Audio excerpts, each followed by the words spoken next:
morning, my friends. It's Chrissie from Knittin in the Heights. I am officially exhausted. It is just after 7 a.m. 7 a.m.? No, it is just after 8 a.m. on Friday morning. And it is the very last day of my program's Bronx camp. And there was a thunderstorm last night at like 4:30 in the morning. And it woke me up. It was so loud. And I was not able to go back to sleep. So I am very much looking forward to the end of camp, as well as sleeping tonight. It's important.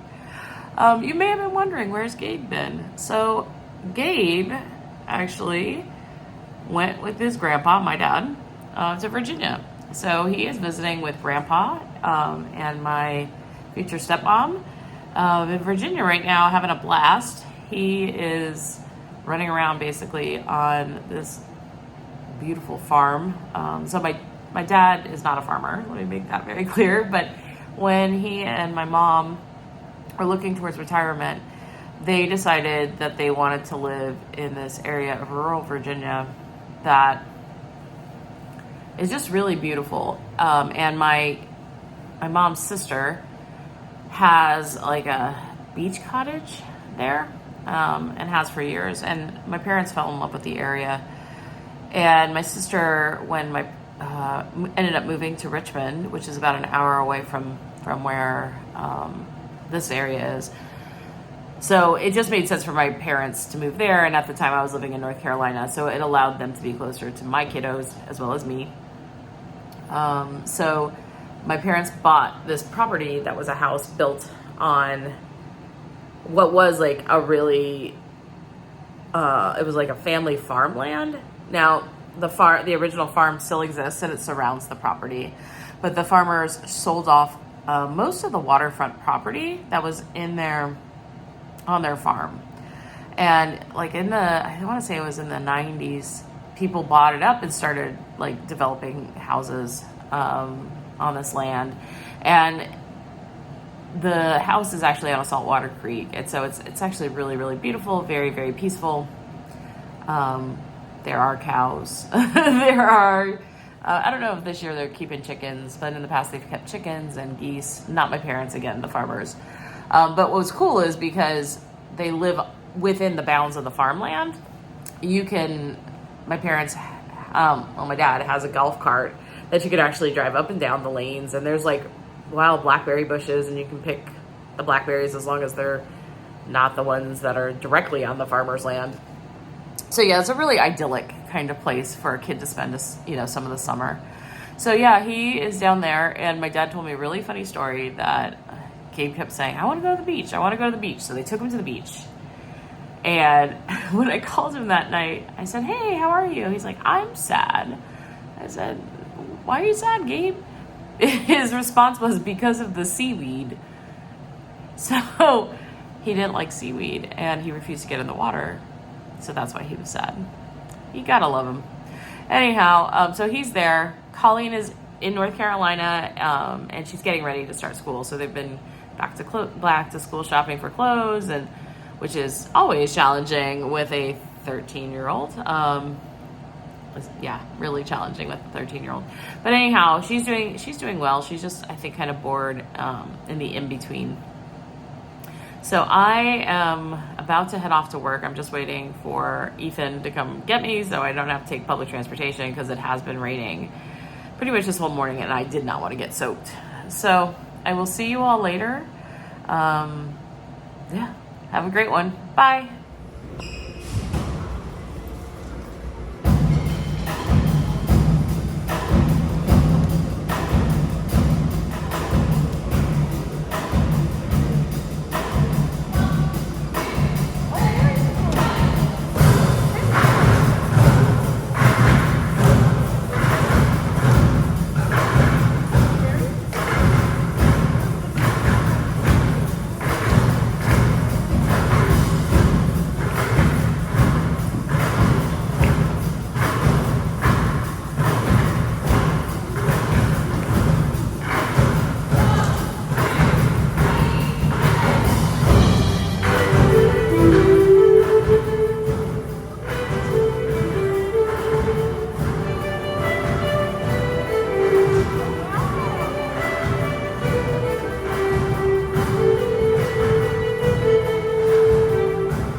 Hi everyone, I'm back and I'm exhausted. I'm also, seems to be sick. I got whatever the summer cold is. So, because of that, I'm gonna rest tonight. I've just ordered some Thai food. I do have a grocery delivery coming, but I do not have the energy to make anything. I am pretty much gonna sit and knit. I do have to do some video editing, and actually, I was asked to do a training for students at Juilliard, the conservatory, for those students who will have teaching fellowships this year with programs like ours. So I actually need to make the trainings, like, start making the training PowerPoint, because I got to turn that in next week to Juilliard so they can look it over before I actually have my session. It's been a couple days. It's been a couple days. So I'm hoping, just some rest tonight, probably rest tomorrow, and I'll be able to kick this cold so I can get the wool in on Sunday. We start our Queen's camp on Monday morning. It'll be easy. It'll be like, I don't know, maybe 16 kids at the most, with 2 teaching artists, and it's just one instrument, and it should be a lot easier. So the plan is to go do that on Monday. But yeah, I'm exhausted. The kids at the Bronx camp, they played really well. It's a lot to manage to do all these camps, and you get real tired after a while, like super tired after a while, because the kids have a lot of energy, even if you don't. We had a lot of kiddos who really needed extra attention this camp, more so than maybe the first camp. And we had actually more kids at this camp than the first camp. They did play really well. I am really proud of them, and I think they grew a lot as musicians as well as young people. So anyhow, yeah, I think I'm going to knit on some socks, eat some pad thai, and watch some historical dramas. Have a wonderful night, everybody. Bye.